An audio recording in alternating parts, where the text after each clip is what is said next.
XP! Ba't ganito mga teleserye natin?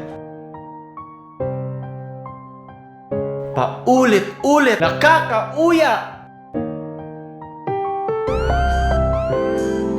Ang patnubay at gabay ng magulang ang kailangan ng mga bata.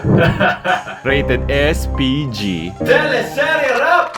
Magkaaway na magkapatid pala, dinetest pa mga tanga. Ang di kilala ang tunay na magulang, hanapin sa Maynila. Mahirap gusto sa mayaman, landian sa CEO. Pustahan may kasalan yan, tas yayaman sa huling episode.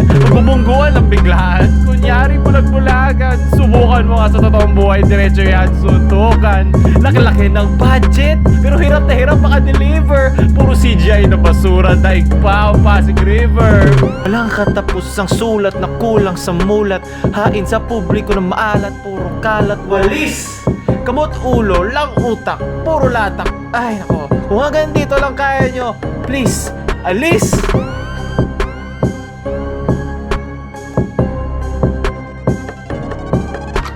Kahit actors kung magsalita dahan-dahan, paiiyakin. Title ng teleserye laging galing sa opening theme.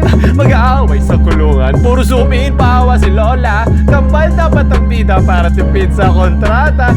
Salamat direct sa iyong siniksek. Kulang sa liksek, mga tambay, kasambahay, tululaway na walang connect sa storya.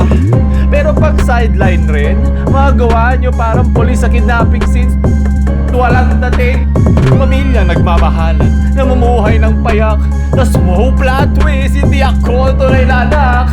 Ano, umay na ba kayo? Sinasabi ko ang totoo, alam nyo yan, hindi kayo bobo pero baka nagkakamali ako. Ito'y teleserye nagpapababa ng panlasang Pinoy. Hindi namatay ang mga bayani para tayo yung mga moy. Isda!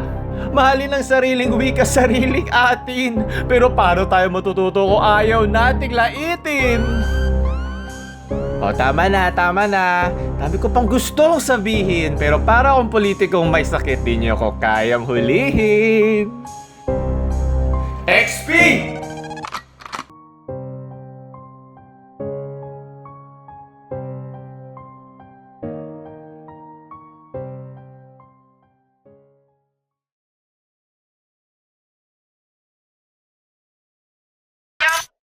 Bumungguan ng biglaan, kunyari bulag-bulagan. Subukan mo nga sa totoong buhay, diretso yan suntukan. Laki-laki ng budget, pero hirap na hirap maka-deliver. Puro CGI na basura, daig pa ang Pasig River.